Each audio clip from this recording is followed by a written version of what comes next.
Hi guys, welcome back to the Masuda Face YouTube channel. We're going to be learning this beautiful wavy hairstyle as well as how to get the perfect crown for your clients. So let's get started. So for this hairstyle, what you want to do is just take a piece off from the front so you can place that headband there. That's assuming that you want it in this location. You can also, of course, bring the headband closer to the head and not do this sectioning. And then you can just kind of place this back like that to kind of cover the headband and the gap there. What I'm going to do now is go ahead and tease the top part here based on how much volume my client wants. So I'm just going to grab a piece from the top and work my way down. You can also work from the bottom going up. So grab a small section like that. Go ahead and start teasing at the base and work your way up. And just these top sections, I'm going to do lighter teasing so that I can brush it down and it still looks smooth on the top of the client's head. I'm going to go ahead and take my Masuda Face hair donut and just cut the inner lining and cut off a piece that I'm going to be using for the crown area. So here's a piece that I've cut. You don't have to do this all in one step. You can actually do this in multiple steps, meaning you add your padding and then you go ahead and keep adding more pieces until you're happy with the shape, and you can bring down the client's hair to kind of test to see how it's looking. The reason I'm placing it here is because I do want a lot of height for this particular hairstyle, but if you didn't want it that high, you can bring it a little bit lower. So what you can do to make it easier to pin the padding, if you find that the hair is a little bit slippery or you don't feel like the padding is secure enough, you can simply just add some bobby pins to the base where you're going to be placing the padding, and then when you go ahead to place the padding on top, you'll already have some grip there to place your new bobby pins into.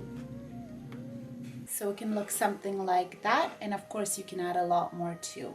Adding the padding here is optional. The reason I like using it is because my clients come to me when they're going to be attending weddings that are lasting all day. The poof generally does come down as the day progresses due to heat, sweating. It could also be due to the heaviness of the client's hair. Adding a padding here ensures that the hairstyle that you create for them at your studio will actually look like that throughout the entire event and not just start to drop after.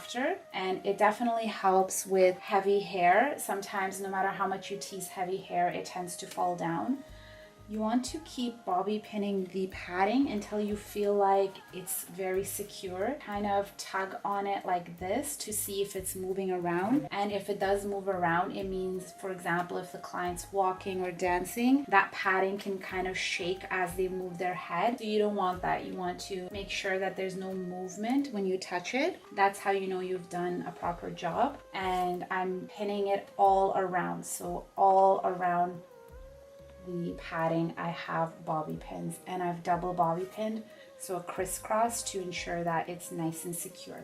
Where you place the padding is very important too, and how big you have it, because you want the crown to look nice and rounded and not like just a height at the top and at the back it looks flat. So make sure that you're creating the shape that actually mimics what a crown should look like, and not just placing a piece and forgetting about it. So keep working at it until you're happy and keep adding pieces until you're happy. So I'm gonna go ahead now and bring down that tease, and I'm just going to spread that tease out.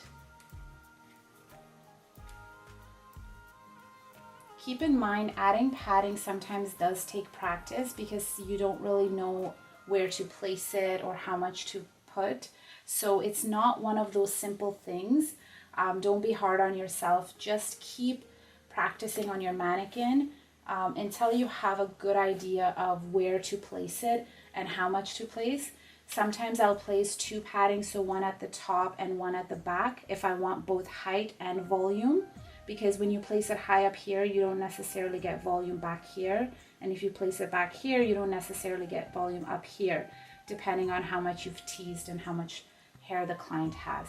So there's a lot of, back and forth that you'll have to do until you kind of get how how to place the padding. Now what I'm going to do is grab my boar bristle brush, go ahead and smooth that top area of the client's hair until I'm happy with how it looks. And I'm just going to be hairspraying as I go along to ensure that tease stays in place and it helps with some shine and smoothing out the teasing as well. So what I'm going to do now is I'm just going to grab around that hair donut just a little bit and right underneath it, and I'm just going to do some pinning. It's going to help hold the hair donut in place and give us a little bit extra security, and it's going to look really pretty for this hairstyle. Take my bobby pin, I'm just going to do a light twist here and kind of lift it up just so I can keep the volume at the back as well, not just have a flat head. Just grab a little bit of hair, go in the opposite direction that your bobby pin is facing. Okay, so now for the fun part. So what I'm going to do is decide how much hair I want to bring to the front with my client. So on both sides, on one side, all to the back. So I've decided to bring that much forward, and now for the fun part, we just have to go ahead and curl this. So I'm just going to take pieces from the bottom here and just move this aside. So just twist it and clip it away.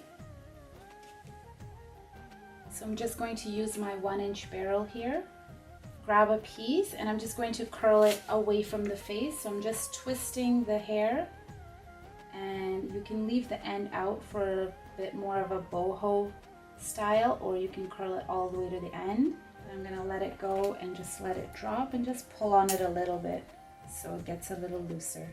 You can also slightly comb it out and then hairspray into place. And you just have to repeat that for the whole hair.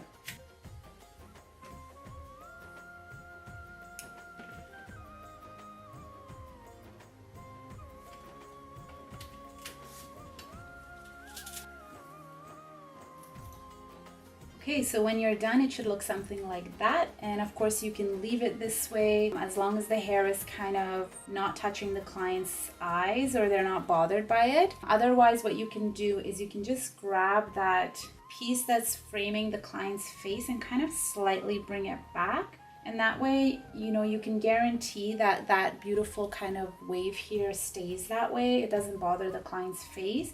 And you'll have a piece to bring to the back to cover those bobby pins. So that's what I'm going to do.